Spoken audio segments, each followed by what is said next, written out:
नमस्कार मैत्रिणींनो, स्वागत आहे तुमचं माझ्या ब्लॉग चॅनलमध्ये. आणि मी आहे प्रियंका आणि माझ्या ब्लॉग चॅनलचं नाव आहे प्रियंका शिंदे ब्लॉग. तर कसे आहात सगळे? मस्त मजेत ना? तर आज आहे शनिवार आणि आज शनिवारचा दिवस आहे आणि माझ्या मुलांचा आज रिझल्ट आहे. तर हे आहे नवोदय स्कूल माझ्या मुलांचं. मी पंजाबमध्ये राहते. तर मी ज्या जिल्ह्यामध्ये राहते तर त्या जिल्ह्याचं हे नवोदय स्कूल आहे. तर तिथे आहेत माझी मुलं आणि त्यांचा ॲन्युअल डे आहे आज. म्हणजे आज प्राईज वगैरे त्यांना भेटणार आहेत, ज्यांचे नंबर आलेत वगैरे, त्याच्यासाठी आम्ही आलेलो आहे. तर थोडासा इथे कार्यक्रम त्यांनी ठेवलेला आहे. तर तो म्हणजे गाणी वगैरे मुलांनी ज्यांनी पार्टिसिपेट केलेलं आहे तर त्यांचं ते सादरीकरण करत आहेत ते. तर इथे बघा भरतनाट्यम करत आहेत एक मुलगी. तर सगळं काही मी शूट घेतलेलं नाही आहे गाण्यांचं, तर काही गाण्यांचं मी शूट घेतलेलं आहे. तर इथे बघा आपलं कसं लोकनृत्य आहे लावणी, त्याच पद्धतीनं पंजाबीयांचं लोकनृत्य गिद्दा हे आहे. गिद्दा बोलिया असं म्हणजे ते डान्स आहे. तर हे पंजाबी कल्चरचं गाणं आहे. तर त्या मुली सादर करत आहेत. तर मला इथे म्हणजे कॉपीराईट पडेल याच्यासाठी मी तुम्हाला ते गाणं पूर्ण ऐकू शकत नाही आहे, पण मी थोडंसं गाणं तुम्हाला ऐकवते.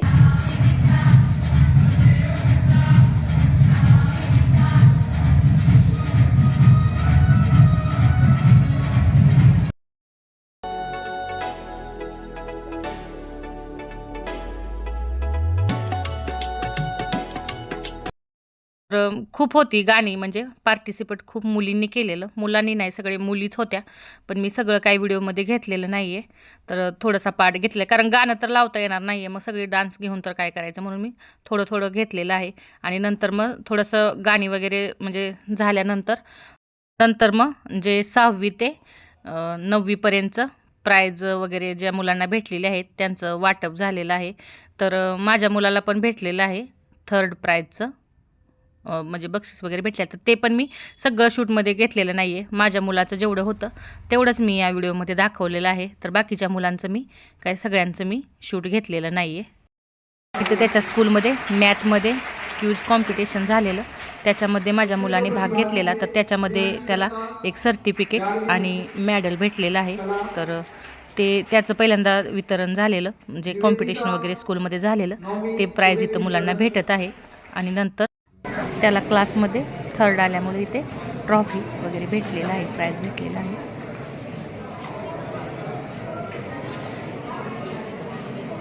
Now for 9th grade, 3rd position goes to Shivam, 81.6%.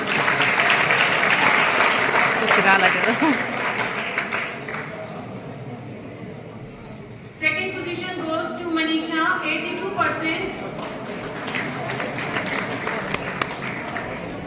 And first position goes to Harshpreet Kaur, 86%. Hello, तर पुन्हा एकदा माझ्या सर्व मैत्रिणींचं माझ्या ब्लॉग चॅनलमध्ये स्वागत आहे. तर अगोदरचा व्हिडिओ तर तुम्ही पाहिला असेल की माझ्या मुलांचा आज रिझल्ट होता आणि त्याच्यासाठी मग आम्ही सकाळीच लवकर गेलेलो, म्हणजे लवकर म्हणजे जास्त लवकर पण नाही आहे, पण इथून आम्ही घरातून 10 वाजता निघालेलो. मग 11 वाजेपर्यंत तिथं आम्हाला पोहोचायचं होतं. मग अगोदर 1 तास तरी म्हणजे 1 तास लागतो इथून पूर्णपणे जायला. तर आम्ही जाईपर्यंत तिथं कार्यक्रम पण सुरू झालेला होता. तर मग पटकन आवरलं आणि गेलेले. तर म्हणजे माझी मुलं तुम्हाला माहीतच पडलं असेल की नवोदय स्कूलमध्ये आहेत. तर म्हणजे काय फरक आहे म्हणजे ह्याच वर्षी गेलेली, अगोदर इथंच शिकत होती. इथं पहिल्यांदा CBSE शिकत होती इथं, म्हणजे पैसे भरून. आता फ्रीमध्ये आहे. म्हणजे माहीत असं आपल्याकडे पण नवोदय स्कूल असतं, तर म्हणजे काही लोकांना माहीत असेल, काही लोकांना माहिती नसेल. तर नवोदय स्कूलमध्ये 9वीपर्यंतचं शिक्षण हे फ्रीमध्येच असतं. तर माझा छोटा मुलगा 6वीला सिलेक्ट झालेला, तर त्याने 5वीत असताना पेपर दिलेले, तर तो 6वीला सिलेक्ट झालेला. आणि मोठ्या 8वीत असताना पेपर दिलेला, तर तो 9वीला सिलेक्ट झालेला. तर नवोदय स्कूलमध्ये नंबर पण लवकर लागत नाहीत किंवा मुलं पण लवकर सिलेक्ट होत नाहीत. पण माझ्या मुलांचं नशिबाने साथ दिली आणि दोन्ही मुली माझे सिलेक्ट झालेली आहेत. मग त्यांचा या वर्षीचा रिझल्ट होता. म्हणजे छोट्याला कसं झालं, पहिल्या लिस्टमध्ये त्याचं नाव आलं नव्हतं, दुसऱ्या लिस्टमध्ये आलेलं. मग पहिली एक्झाम जी असती, पहिली सेमिस्टर, ती माझ्या मुलाने इथल्या स्कूलमध्येच दिलेली, CBSEला जो होता अगोदर तिथंच दिलेली. आणि दुसऱ्या म्हणजे 6 महिने झालं त्याला जाऊन त्या स्कूलमध्ये. आणि मोठ्याला पूर्ण वर्ष झालं. मोठा सुरुवातीपासूनच त्या स्कूलमध्ये म्हणजे होता पूर्ण वर्ष. ते थोडंसं व्हिडिओमध्ये चमकत आहे रिपोर्ट कार्ड दाखवताना, तर त्याच्यामुळे मी आपली तोंडी सांगते. तर कसं आहे, जास्त फरक नाही आहे. माझ्या मुलाला जरी म्हणजे 81% पडली असली, तर जो पहिला नंबर आलाय ना त्या मुली आहेत दोन्ही पण, म्हणजे मुलीसुद्धा कुठे कमी नाही आहेत. पहिला दुसरा नंबर जो आहे ना तो मुलींचाच आहे. तर जी पहिली आलेली मुलगी आहे तिला 83% आहेत, जी दुसरी आली मुलगी तिला 82% आहेत आणि माझ्या मुलाला 81% आहेत. तर माझा मुलगा तिसरा आलेला आहे. मग ते असं म्हणजे मार्क आहेत. आणि छोट्या मुलाच्या म्हणजे क्लासमध्ये जो फर्स्ट मुलगा आलेला आहे त्याला 95% मार्क आहेत, म्हणजे 95% मार्क त्याला आहेत फर्स्ट आलेल्याला. दुसऱ्याला किती आहे माझ्या लक्षात नाही, म्हणजे माझ्या मग काय छोट्यावाल्याचा नंबर वगैरे काय आलेला नाहीये. त्याला आपले पर्सेंटेज ठीक आहे, कारण तो मग थोडासा इंटरेस्ट घेऊन अभ्यास करत नाहीये, थोडंसं त्याचं असतं आळमडळम, पण चला करतोय काय ना काहीतरी. तिथपर्यंत तरी पोचला, त्याचं नवोदयमध्ये सिलेक्शन झालं, तो आता करतोय. ह्याचंही आहे म्हणजे तो थोडंसं त्याला आलं रडायला की दादाला ट्रॉफी भेटली आणि मला नाही भेटली, म्हणून तो थोडासा लागला नाराज व्हायला. मग आम्ही त्याला समजवलं, म्हटलं पुढल्या वर्षी तू चांगला अभ्यास कर आणि चांगला अभ्यास केल्यानंतर तुझा पण नंबर येईल, तुला पण ट्रॉफी भेटेल. जर आपण अभ्यास नाही केला तर आपल्याला कुठनं ट्रॉफी भेटणार हे असं त्याला थोडंसं मी समजून सांगितलं, म्हणजे आम्ही दोघांनी पण. तर मग त्याला थोडंसं कळलं, पण थोडासा रडला. दादाला 2-2 भेटलं, एक सर्टिफिकेट पण भेटलं, ट्रॉफी पण भेटली आणि मला नाही भेटलं. म्हणजे असतं ना मुलांचं, तो पण लहान आहे तरी पण त्याने तिथे ऍडजस्ट केलं, कारण तो पहिली टर्म तिथे त्याने दिलेली नव्हती, दुसऱ्या टर्मलाच तो तिथं पोचलेला, म्हणजे 6 महिने झालं छोट्याला जाऊन. तर तरी पण ठीक आहे, म्हणजे आम्ही खुश आहे, म्हणजे आमच्या मुलांचा जो रिझल्ट लागलेला आहे खुश आहे. एवढं काही नाहीये, थोडंफार फरक हा पडणारच, म्हणजे इथं आपल्यापाशी राहण्याला आणि तिथं राहण्याला थोडाफार तरी फरक पडणारच. तर मी तुम्हाला आता फरक सांगते की काय फरक पडला नवोदय स्कूलचा आणि ज्यावेळेला माझी मुलं CBSE स्कूलमध्ये शिकत होती त्याचा काय फरक आहे. तर हे थोडंसं मी तुम्हाला सांगते, म्हणजे जेवढं मला माहिती आहे तेवढंच मी सांगते. जसं आम्ही केलं, का घातली आम्ही नवोदयमध्ये मुलं वगैरे, ते थोडंफार मी तुम्हाला सांगते. तर मोठ्या मुलाला तर कसं म्हणजे पहिल्यापासूनच CBSE मध्ये घातलेला होता, पण पहिल्यांदा तो मोठा मुलगा होता, मग त्याचं एकट्याच करावं लागायचं. मग पहिल्यांदा आपल्याला शौक असतं, म्हणजे आम्हाला पण एवढं त्यावेळेला नव्हतं बरं का कळत की CBSE, लोक आपली CBSE म्हणतात म्हणून मग आम्हाला पण वाटलं CBSE म्हणजे चांगलं स्कूल, म्हणजे आहे स्कूल चांगलं, मी म्हणत नाही CBSE बोर्ड चांगलं आहे, पण कसं आहे माहिती आहे का, आपली इन्कम बघूनच आपली पोरं शाळेत घातलेली म्हणजे ठीक आहे. ते पुढे जाऊन थोडंसं आम्हाला कळलं, ज्यावेळेला आमची दोन्ही मुलं शाळेत जायला लागली, काय थोडासा बिझनेसमध्ये पण उतार चढाव आला, त्याच्या वेळेला कळलं की आपल्याला एवढी फीस भरणं थोडंसं मुश्किल जाते. मग कोणत्याच आईवडिलाला वाटत नाही की आपली मुलं शिकू नये किंवा काय, सगळ्यांनाच वाटतं आपली मुलं चांगल्या शाळेत शिकावी, ती म्हणजे ती स्वतःच्या पायावर उभी राहावी. कारण आमचं पण शिक्षण एवढं काय दोघांचं पण जास्त पण नाहीये आणि कमी पण नाहीये, म्हणजे आम्ही मध्यमच शिकलेलो आहे दोघं पण. त्याच्यामुळे मग आम्हाला पण वाटतं आमची मुलं चांगली शिकावी, ती त्या दृष्टिकोनातून आम्ही CBSE ला टाकली. पण फीस खूप आहे CBSE स्कूलची, आम्ही भरपूर फीस भरलेली आहे.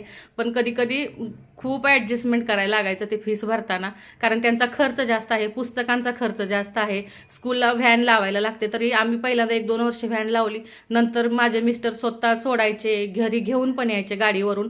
ते पण कसं पाऊस वगैरे असतो, ते पण अडचणी खूप येतात. आणि व्हॅन लावली तर व्हॅनचे चार्जेस जास्त असतात, कारण आता पेट्रोल वगैरे महाग झालं की ते आपोआपच वाढलं जातं सगळ्या गोष्टी. मग ह्या गोष्टींचा पण आम्ही सगळा हिशोब लावला. ह्या सर्व म्हणजे गोष्टींचा आम्ही हिशोब केला आणि आम्ही ठरवलं की तो 5वीला होता तर त्याला आपण नवोदयचं पेपर द्यायचं. झालं नशिबानं सिलेक्ट तर झालं सिलेक्ट, आणि मोठ्याला पण 8वीला आपण पेपर द्यायचं. तर मुलांना पण आम्ही म्हटलं असं असं स्कूल आहे, म्हणजे आता मुलांना काही एवढं माहिती नव्हतं.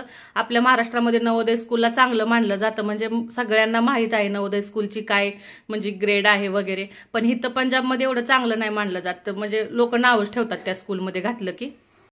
तर ते चांगलं का म्हणत नाहीत तुम्हाला सांगते, कारण त्यांना वाटतं काय माहितीये का, हे स्कूल सरकारी म्हणजे ह्याच्यात गिनलं जातं आणि इकडच्या लोकांच्याकडे काही पैसा काहींच्याकडे कमी नाहीये, त्याच्यामुळे इकडे प्रायव्हेट स्कूल भरपूर आहेत. आपल्यासारखे आता मी पण सरकारी स्कूलमध्ये शिकलेले आहे. आपल्याकडे कशी सरकारी शाळा असते गावातनी, मी पण सरकारी शिकलेली आहे, माझं मिस्टर पण सरकारी स्कूलमध्ये शिकलेलं आहेत. आपल्याकडे महाराष्ट्रात आहेत सरकारी शाळा, पण पंजाबमध्ये खूप म्हणजे आहेत सरकारी शाळा, पण तिथं काय बोलतात की गरिबांची पोरं जातात, त्यामुळे पंजाबमधली लोक ना तिथं घालत नाहीत, ते CBSE ला घालतात, ज्या प्रायव्हेट इंग्लिश शाळा आहेत त्याच्यामध्ये घालतात, त्यामुळे त्यांना फरक कळत नाहीये. आणि मग काही लोक नावं ठेवतात की हे चेंगाट आहेत, कंजूस आहेत, पोरांच्या बाबतीत असं करतात, किंवा मुलं त्या शाळेत घातली, काही आपल्याकडचे आहेत ती पण नावं ठेवतात, असं काही नाही की म्हणजे इथलीच ठेवतात. आपल्याकडची पण म्हणतात चेंगाटपणा करते ती पोरांच्या बाबतीत हे. पण त्यांना कुणालाही माहीत नसतं की स्कूल कसं मुलगा शिकणारं पाहिजे, मुलांना शिकण्याची आवड पाहिजे.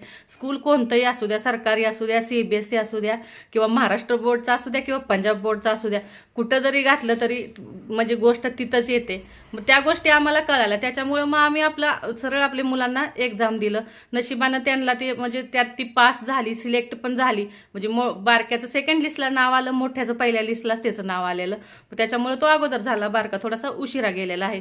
जर नसता गेला तर आम्ही इथं शिकवलं असता, त्यात काही इलाजच नाही. आणि जे आम्ही करतोय ते आमच्या मुलांसाठीच करतोय हे आम्हालाही माहीत आहे, आमच्या मुलांनाही माहीत आहे. त्यामुळे मुलं कुठंही म्हटली नाहीत की आम्ही जाणार नाहीये किंवा काय. आता मोठ्याचं थोडंसं वाटायचं त्याला की आता आम्हाला सोडून जायला लागेल, कारण त्याचं कसं झालेलं आहे, थोडंसं पहिला मोठा असल्यामुळे थोडंसं त्याला अटॅचमेंट जास्त आहे मम्मी संग किंवा पप्पा संग, म्हणजे आमच्या दोघांसंग. मग त्याला थोडंसं वाटतं की मी कसं सोडून राहणार आहे.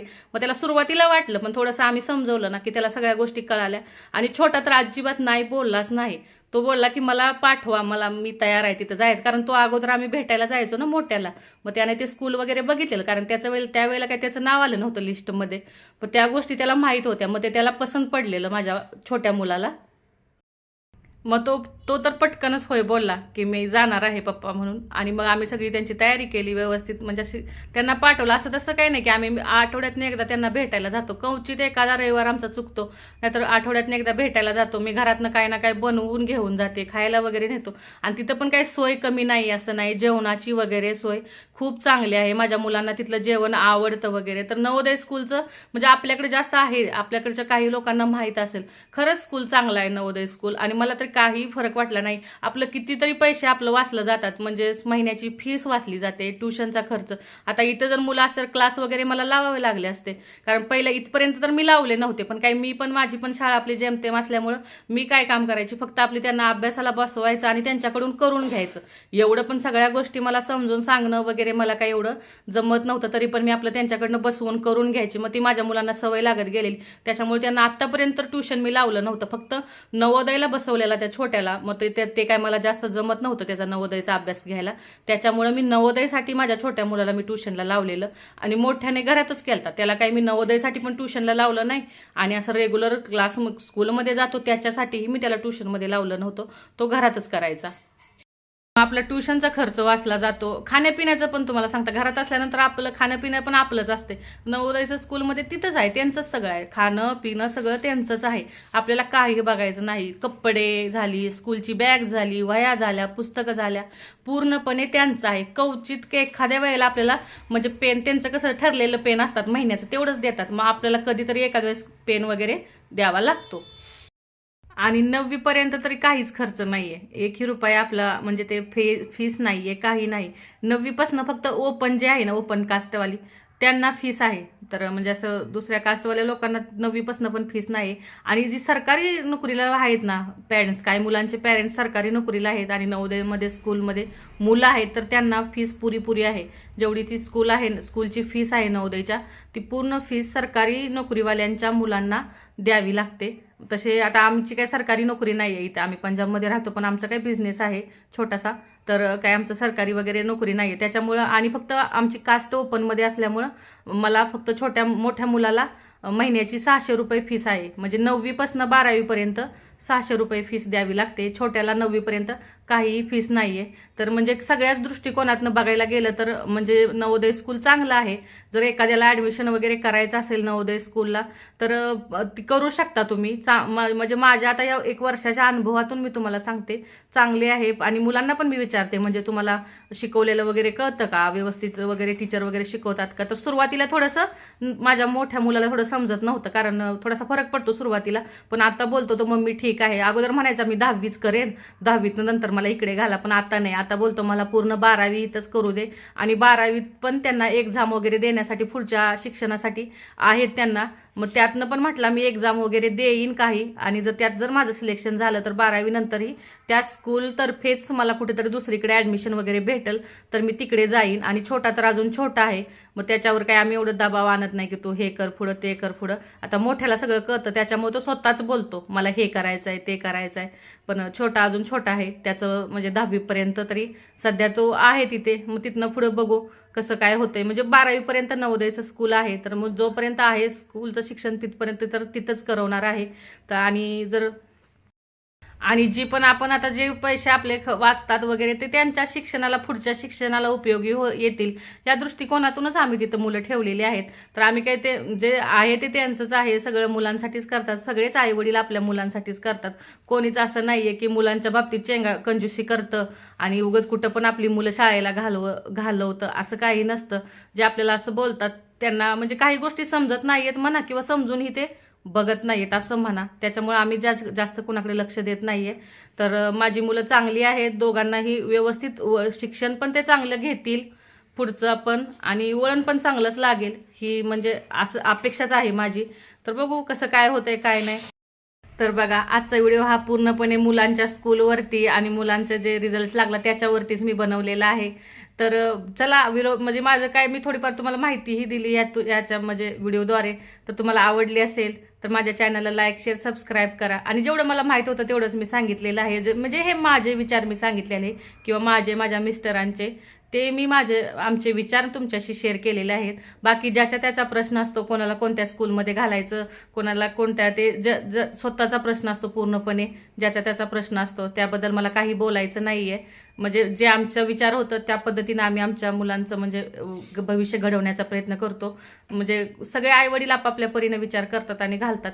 ज्याची जेवढी ऐपत असेल त्या स्कूलमध्ये मुलं शिकायला घालतात. ज्याच्या हिशोबाने जो तो आपल्या मुलांसाठी करतो. तर माझा जर आजचा व्हिडिओ तुम्हाला आवडला असेल तर माझ्या व्हिडिओला लाईक, शेअर, सबस्क्राईब करायला विसरू नका. आणि आजचा व्हिडिओचा मी इथंच एंड करते. धन्यवाद सर्वांना आणि बाय.